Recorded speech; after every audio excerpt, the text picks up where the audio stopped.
Look at him. Look at him. Look at him. All smiley. I would love to know why. What are you so smiley about? Huh? What are you so smiley about? The coffee's good. The coffee's good again? She just knows how to hit the spot with you.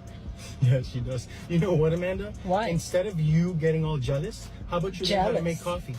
Learn how to make coffee this good. How about you go inside, have a conversation with her, and ask her, how do you make this coffee so I can make it for him? Maybe I would save $8 every day. Sometimes twice a day.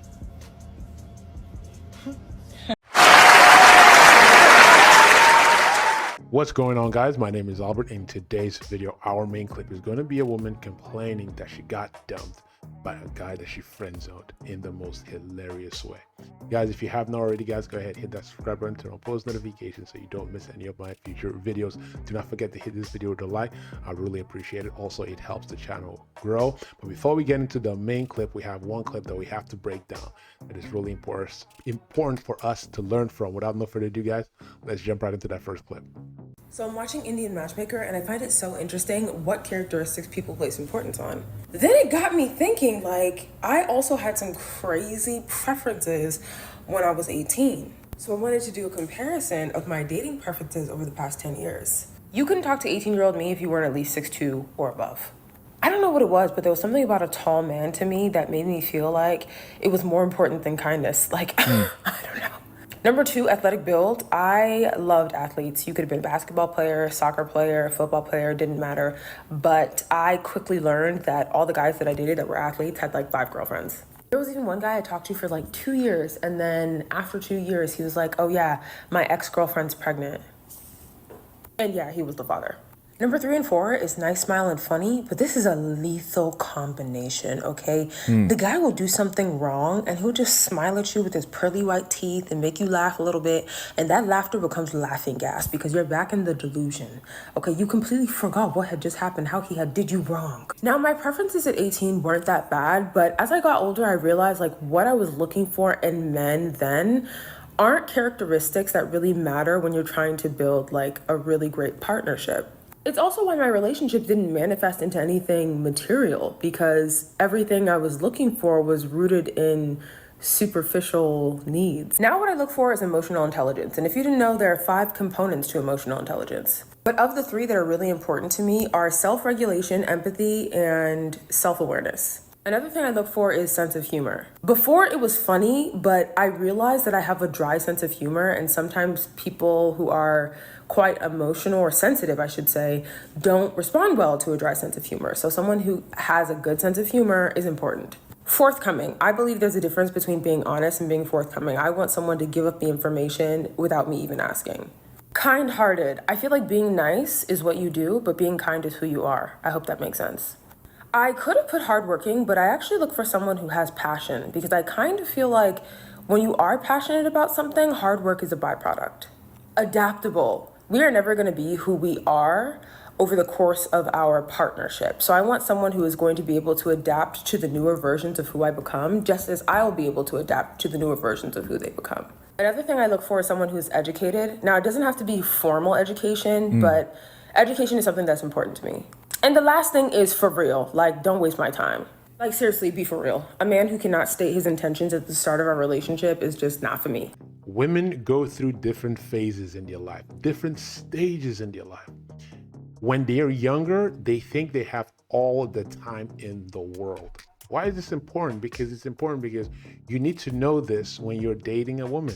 Her age is very important. It's going to depend on what type of person you're going to be meeting on that date. When women are young, just like when she was younger, she had all these preferences that were superficial, that were just based solely on his looks.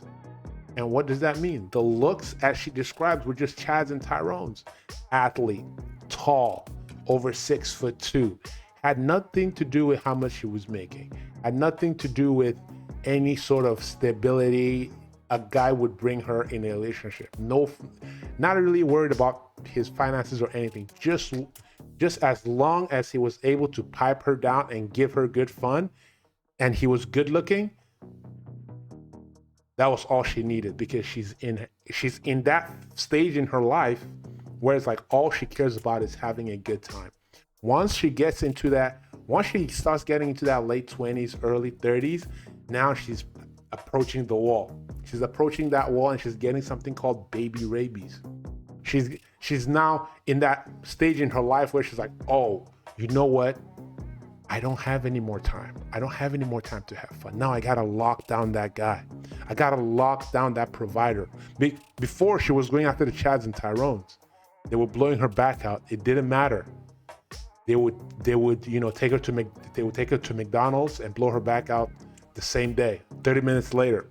But now when she's older, 28, no, you gotta take her to Ruth Chris. You gotta take her to Boris Steakhouse on that first day. She wants a guy that is going to be more of a provider. Now she doesn't really, him being 6 foot, 6-pack abs is great. That's a bonus.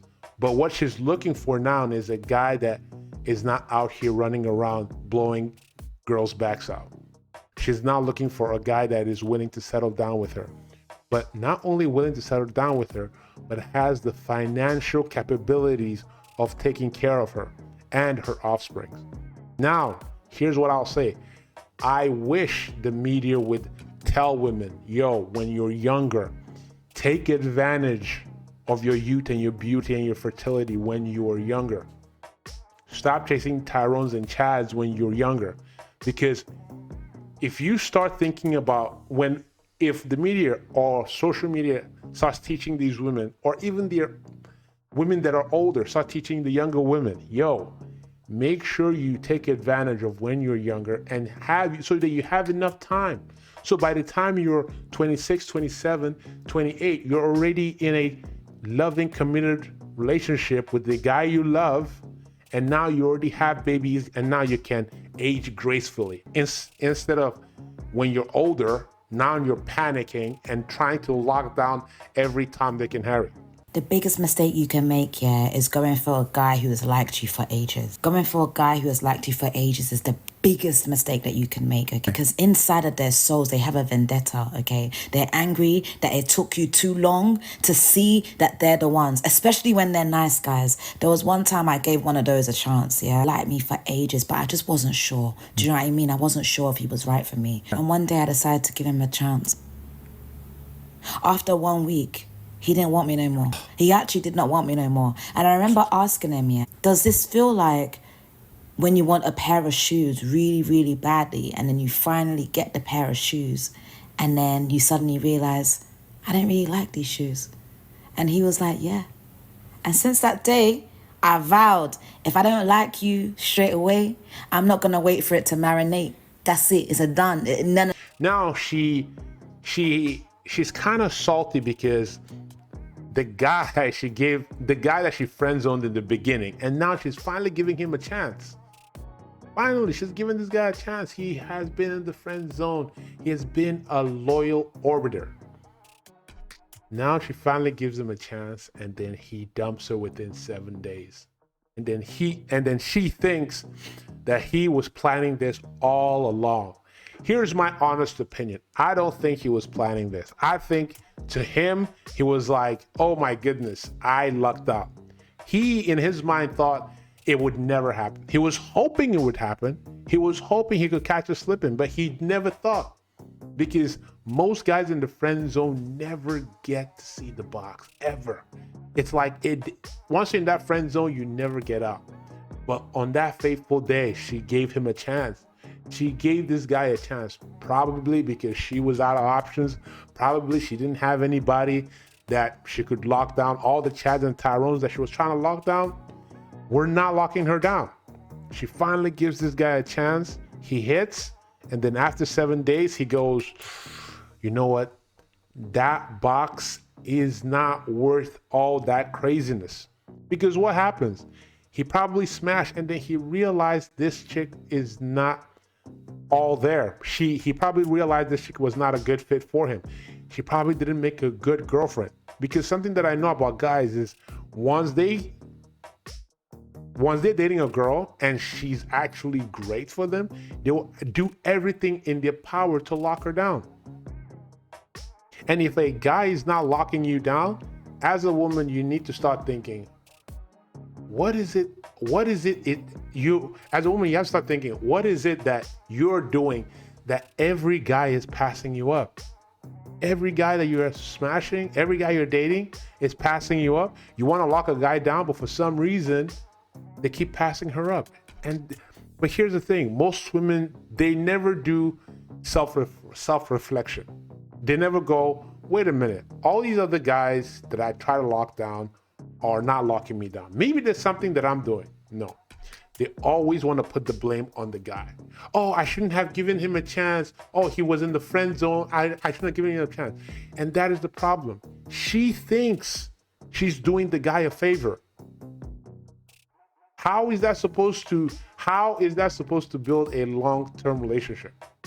How is that supposed to build a long-term healthy relationship between her and that guy? And that guy, I think he did the right thing of leaving her, because look at how she's talking about it. Look at, you think she had any respect for that guy? And he probably sensed that. He probably sensed that when he was dating her and blowing her back out. He probably realized, you know what? This chick doesn't really like me. She really thinks that she's doing me a favor. And men, we can sense this. We can sense when a girl does not like us truly. And because he realized, okay, this chick will not make a good girlfriend, he dumped her. And I'm glad he dumped her as he did, because men, you have one life to live. Do not stay stuck in a situation with a woman that is not following your program. You don't want to do it to yourself. You will be miserable. And you, like I said, you have to put your happiness above everything. It has to be paramount, guys. It has to be paramount. Guys, that is the video for today. If you haven't already, guys, go ahead, hit that subscribe button, turn on post notifications so you don't miss any of my future videos. Guys, do not forget to hit this video with a like. Any comments you guys have, let me know in the comment sections below. I love hearing what you guys think about the clip. With that, guys, I'll see you guys on the next one. Peace.